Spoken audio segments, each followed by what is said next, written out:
आपको तब पता चलेगा जब आप पे फर्जी मुकदमे लगेंगे। या जो आप सरकार है उसको एक चपरासी को भी नियुक्त करने का अधिकार नहीं है। जिसने अन्ना को लात मार दी। ये लोग लुभावन वादे तो सारे ही करते हैं। केजरीवाल, आप भी केजरीवाल को ही चाहते हैं? नहीं, मैं बिल्कुल नहीं कह रहा। मैं बोल रहा हूँ इस बार मेजोरिटी में बीजेपी आ रही है। नमस्कार दोस्तों, आप देख रहे हैं रिपोर्टर जी और आपके साथ मैं हूं लक्षिता अरोड़ा।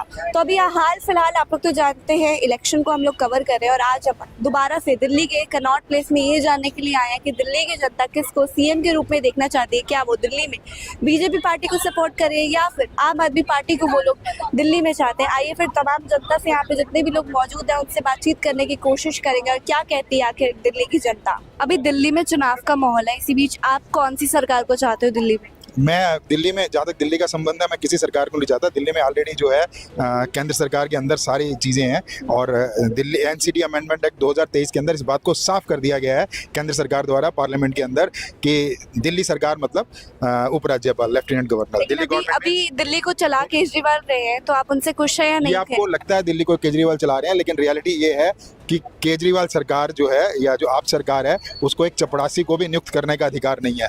तो वो कैसे चला रहे हैं ये तो पता नहीं मुझे। केजरीवाल सरकार काफी सारी इवेंट जरूर बना हुआ है कि भी इलेक्शन होते हैं, इलेक्शन में लोग वोट देते हैं, क्योंकि यहाँ भारत में इलेक्शन जिम्मेवारी नहीं, एक इवेंट वाला सिस्टम हो चुका हुआ है। झाड़ू को वोट नहीं देंगे आप?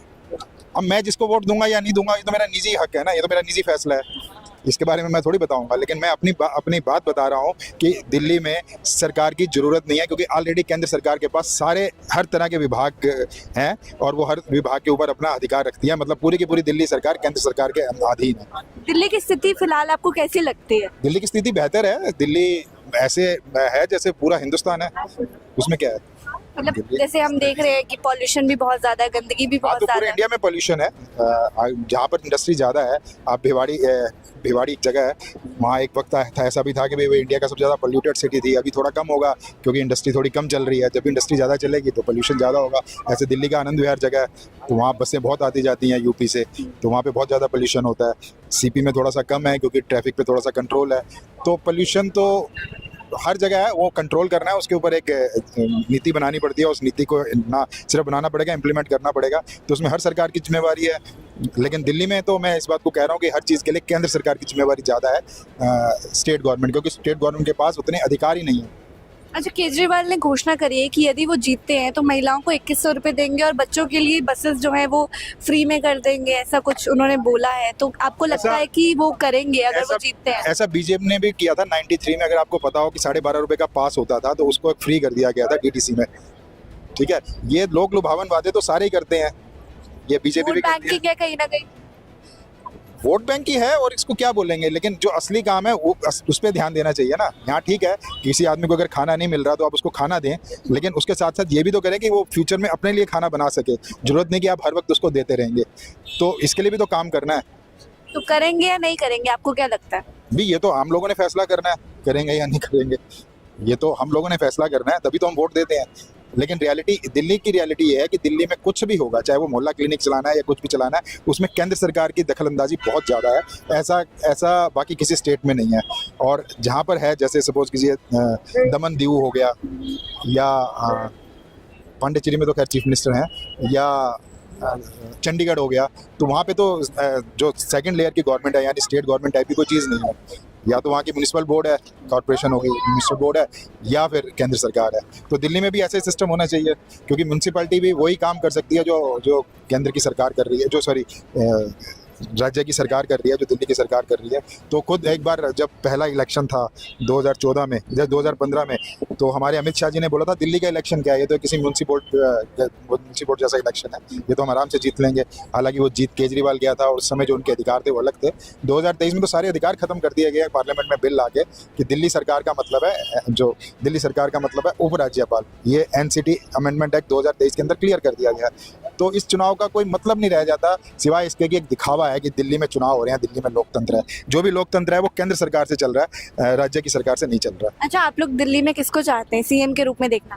केजरीवाल को। केजरीवाल को क्यों, क्या वजह? फुल बहुमत था केजरीवाल। क्यों, क्या वजह है? अच्छा काम करा है केजरीवाल। आप भी केजरीवाल को ही चाहते हैं? नहीं, मैं बिल्कुल नहीं कह रहा। मैं बोल रहा हूँ इस बार मेजोरिटी में बीजेपी आ रही है। क्या वजह है कि बीजेपी आनी चाहिए और केजरीवाल को नहीं आना चाहिए? जब केंद्र के अंदर जो सरकार है, राज्य में भी वही सरकार होगी तो ज़्यादा अच्छे तरीके से काम कर पाएगी। इसके पीछे एक कारण। रही बात केजरीवाल की, केजरीवाल को 10 साल का टाइम मिल गया और 10 साल के अंदर जितना काम करना चाहिए था उससे उसने आधा भी नहीं किया, इसलिए लोगों का विश्वास हट चुका है। कुछ कहना चाहोगे भाई साहब? हाँ मैं दिल्ली में आप किसे चाहते मैडम मैं कहना चाहूँगा, मैं बोलिए। बीजेपी वाले से बात करना चाहूँगा इनसे पहले। मैं ये कहना चाह रहा हूँ केजरीवाल ने क्या करा बताओ? केजरीवाल के समर्थक ही हैं। हाँ मैंने कहा अच्छा करा ना, तो अच्छा ही करेगा, आगे भी अच्छे ही करेगा केजरीवाल। और बीजेपी ने क्या करा है? ये रहा, आप यूपी में चले जाओ, मेरठ में चले जाओ, इन पे फर्जी मुकदमे लगाए जा रहे हैं, सब पे केजरीवाल पे फर्जी मुकदमे लगाए जा रहे हैं। तो जब एक गांव का प्रधान ले लो आप, मैडम एक गांव का प्रधान ले लो, जब बार बार उसे टॉर्चर किया जाएगा, परेशान करा जाएगा, तो फिर वो प्रधान गांव का विकास कैसे करेगा? ऐसी दिल्ली की बात है।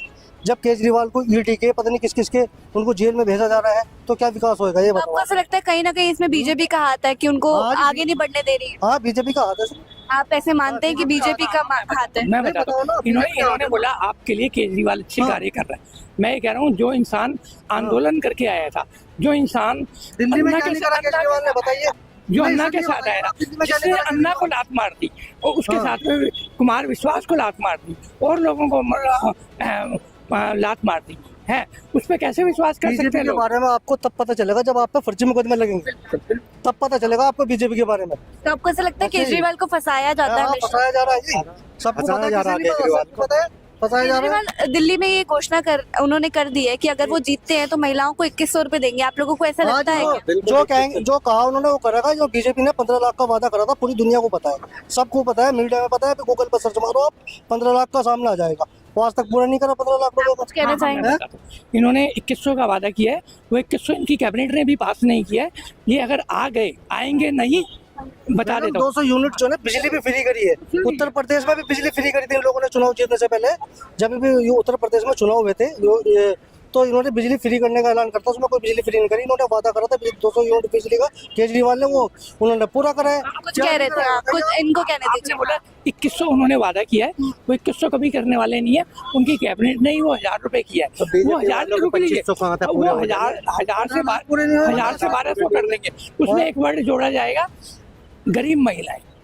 ठीक, ये अब बताइए। अच्छा, उन्होंने एक स्लोगन भी चला रखा है कि भाई हो तो केजरीवाल जैसा, बेटा हो तो केजरीवाल जैसा। उस पर आप क्या बोलना चाहेंगे? आप मानते वो हैं? पढ़े लिखे हैं। देखो सुनो, उन्होंने IAS अधिकारी है, वो पढ़े लिखे हो, कमिश्नर थे वो पहले। तो पढ़ा लिखा, ये बताओ पढ़ा लिखा कोई गलत काम करेगा क्या? पहले तो ये बताइए आप, नहीं करेगा ना? या अनपढ़ गलत काम करेगा? पढ़ा लिखा सही काम करेगा? मेरा तो मानना पंजाब में भी तो उन्हीं की पार्टी बनी है, तो दिए हाँ, क्यों नहीं हाँ। वहाँ पे? है जी। पंजाब में भी तो उन्हीं की पार्टी बनी है, तो वहाँ पर क्यों नहीं दिए? तो पास होएंगे तभी तो देंगे, पहले यहाँ के तो सरकार जीत जाएंगे तभी तो देंगे। तो पंजाब में तो हाँ। जीत चुके हैं ना पहले। है जी। पंजाब में जीते हुए तो काफी टाइम हो चुका है। आप लोग 2100 रुपए की बात कर रहे हैं ना? पंजाब में काम सीनियर सिटीजन की पेंशन लोगों को पिछले 1 साल से नहीं मिली है। विधवा पेंशन जनधन खाते खुलवाए थे इन्होंने, जनधन खाते खुलवाए थे, पूरे हिंदुस्तान में खोले थे। आपके अकाउंट में 15 लाख आएगा, ये बताइए आप? 15 लाख किसी ने बोला ही नहीं। क्यों नहीं बोला? वो तो- गूगल पर सर्च करो अभी। वो जब आप बोल रहे हैं ना पढ़ा लिखा आदमी, और जिस दिन आपको ये 15 लाख की बात समझ आ जाएगी, गूगल पे 15 लाख किसी ने बोला ही ये नहीं। बताइए बीजेपी के कितने चांसेस आपको लग रहे हैं और आम आदमी पार्टी के कितने मैं चांसेस? बताता हूँ, बीजेपी मेजोरिटी के आसपास आएगी और सरकार भी बना के दिखाएगी। और जो आप है, इस बार वो मेजोरिटी में नहीं आ रही। यहाँ तक कि अरविंद केजरीवाल भी इलेक्शन नहीं जीत रहे। फुल बहुमत से बीजेपी आ रही है, आम आदमी पार्टी, केजरीवाल फुल बहुमत से आ रहे हैं।